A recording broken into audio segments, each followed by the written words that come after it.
further ado, we are on chapter 29. Let's jump right into it. Mama went right out and bought a frame for my congratulations letter. Together, we hung the letter up in my room next to Daddy's poem, which we also put in the frame. I spend the rest of the day trying to figure out what to do about Char. Maybe I'll call Charlize and tell her I'm sorry, but I gotta tell. Or I'll tell Char that I accidentally told on her. Or I'll tell her the janitor said he saw her. I stomp my feet. Char ain't gonna believe none of that. She's gonna kick my butt if I tell. You would think after beating those boys off John I wouldn't be afraid of nothing or nobody, but I'm scared like nobody's business. I'm sitting here on the bed rocking and sucking my thumb like I did when I was 5. Like I do when I get in real trouble and can't figure my way out. I don't have no choice. I gotta tell. Then the phone rings. Hi, girlfriend, Charlize says all sweet. How you doing?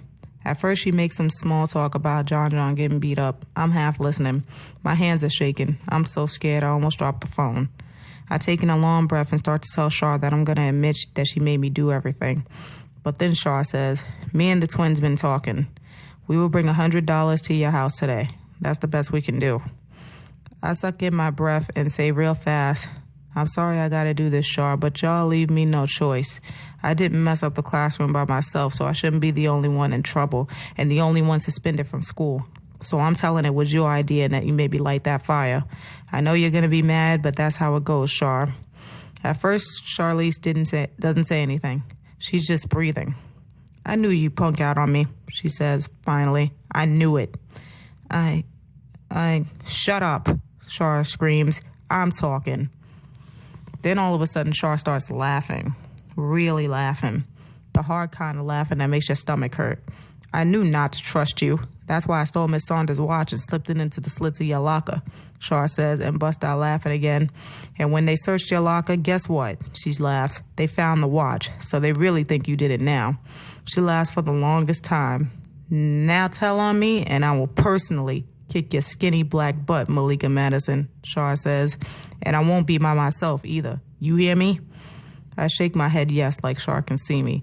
But she knows my answer because she don't wait around to even hear what it is. Just laughs some more and hangs up the phone.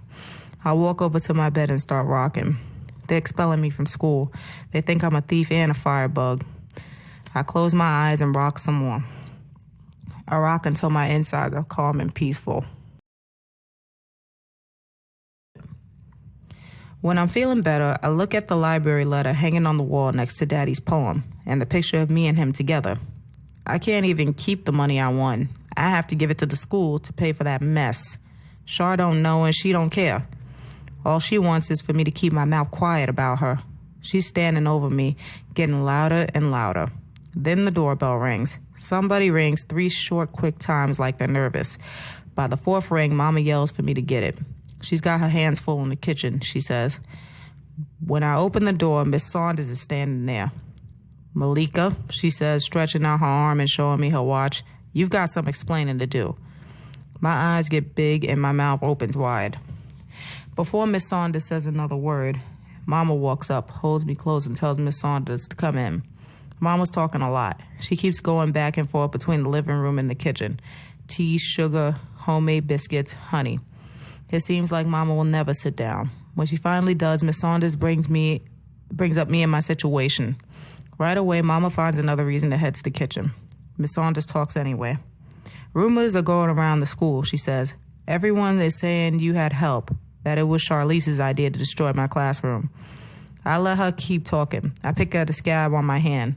I'm here to get the truth from you firsthand, to say no matter what, we can work this out, Malika. My eyes shift from Miss Saunders to the floor. We need to talk about this, Malika. Ain't nothing to talk about, I finally say. I did it. That's that.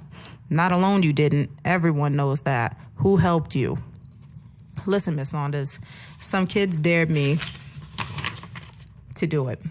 Said they'd pay me $25 if I did. I needed the money. That's all, I say, digging at the scab, drawing blood from the dry, hard shell. Malika, once you told me that you could be trusted to keep a secret. My secret. And you did. I know you did. Now I'm asking you to trust me. Miss Saunders turns my way and takes off her jacket. She rolls up the sleeves of her blouse. She reaches her hand out and takes my hand. "Trust me with the truth and I promise everything will be okay," she says softly. I snatch my hand away. "I said what happened. Why does everybody keep bothering me? Just leave me alone," I say to her. Miss Saunders sighs and lets my hand drop. She puts her jacket back on and lets herself out. Do this. I go to school the next day. Miss Saunders has arranged for me to come back. She asked me to meet her in her classroom before school starts. When I arrive, Shar is there. Miss Saunders is not wearing a suit. She's got on blue jeans. Miss Saunders is saying something, but I can't make out just what. She and Shar are talking at the same time. Shar is going on and on about how she didn't have nothing to do with messing up Miss Saunders' room. Miss Saunders is telling me to tell her the whole truth. I want to tell her that the truth would get my butt kicked good. That if I open my big mouth, ain't nothing she or Mama can do to keep Charlize from getting me back. Only I don't say nothing. I just keep my mouth shut. Charlize looks scared, like she's gonna cry. I never seen that before. I figured that maybe she didn't have no tears. All the while, Char's eyes are saying, I better take the blame or else. I'm so tired of being scared of doing what other folks want me to. Char throws mean words at me, words as hard as bricks. "You better not punk out on me," she says. Tears start to roll from my eyes.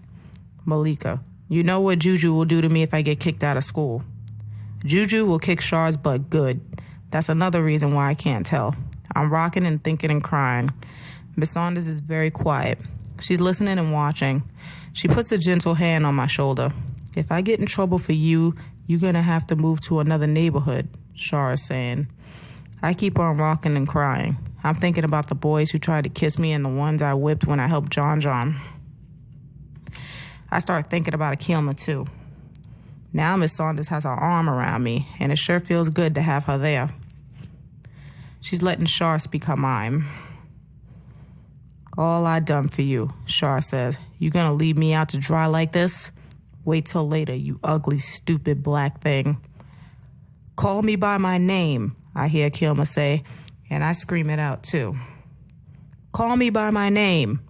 I'm not ugly. I am not stupid. I am Malika Madison, and yeah, I'm black, real black, and if you don't like me, too bad, because black is the skin I'm in," I yell.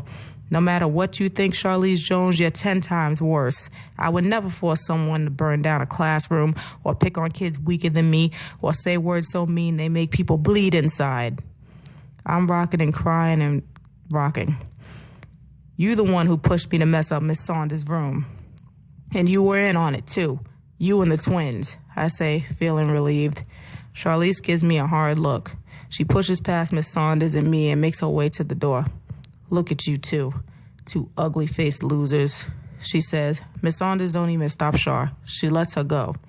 Then Miss Saunders hugs me to her, and I feel safe inside. So without any further ado, let's jump right into The Skin I'm In, Chapter 32, the ending. A week passes. Raina and Rais have been suspended, and nobody's seen Char. When the twins return, they tell everybody that Juju sent Char to live with her grandparents in Alabama. Kids are still saying how jive I am for squealing on Char, but I don't care. Char can't hurt me now. Mr. Pajoli says my office job is over, that I've paid enough dues by telling the truth about Char. I hunch my shoulders up like I don't care about the office, but deep down I feel kind of bad. I was starting to really like it, and I missed working there when I was suspended. As I'm leaving the office, Caleb is standing by my locker. He turns all red when I ask what he's doing. "I was just leaving," he says, handing me a purple letter with gold writing on it. "Wait till I'm gone before you open it, all right?" I nod and watch him go to class. I duck into the girls' room, drop the backpack on the floor, and open the letter real slow. Spearmint. It smells like spearmint gum. I take the gum out and put it in my mouth before I read the letter. It's a poem. For me. To Malika, my sweet dark chocolate candy girl. Would you be my almond joy, my chocolate chip, my Hershey kiss, my sweet dark chocolate buttercrisp? Hand in hand, we'd walk to class and sit and talk in sweet green grass. Roller coaster way up high, pick moonbeams from out the sky. Would you be my almond joy, my chocolate chip, my Hershey kiss, my sweet dark chocolate buttercrisp? Caleb's poem makes me cry. It is so sweet. I look at my face in the mirror and smile. I promised myself to hang Caleb's poem on the wall with Daddy's and the one from the library. On the way to class, I see Caleb. He's still red-faced. Even his ears are red. My heart is beating fast, but I go up to him anyway. That is the nicest thing anybody ever did for me, I say with this goofy smile on my face. And we stand there, me twisting a pencil in my hands and him twisting one of his braids over and over again. You two supposed to be somewhere? Mr. Braxton, the gym teacher, asks. Yeah, we both say. I'm going to Miss Saunders' class, I say. And I'm on my way to math class, says Caleb. Well, get there. Now, Mr. Braxton's pointing. I'll walk you to Miss Saunders' room. It's on my way, Caleb says, still twisting his hair. I take his letter and put it in my backpack, and we walk down the hall together. I close my eyes for a second and take a deep breath. Caleb always smells so fresh and clean. That's another thing I like about him. When I finally walk into class, everybody's staring at me like I got two heads. I'm late, but Miss Saunders doesn't make an issue of it today. Class is in the detention room while Miss Saunders' room is being repaired. Miss Saunders is giving us 20 pages of Alibaba and the 40 Thieves to read by tomorrow and telling us she's been easy on us so far, but things are about to heat up.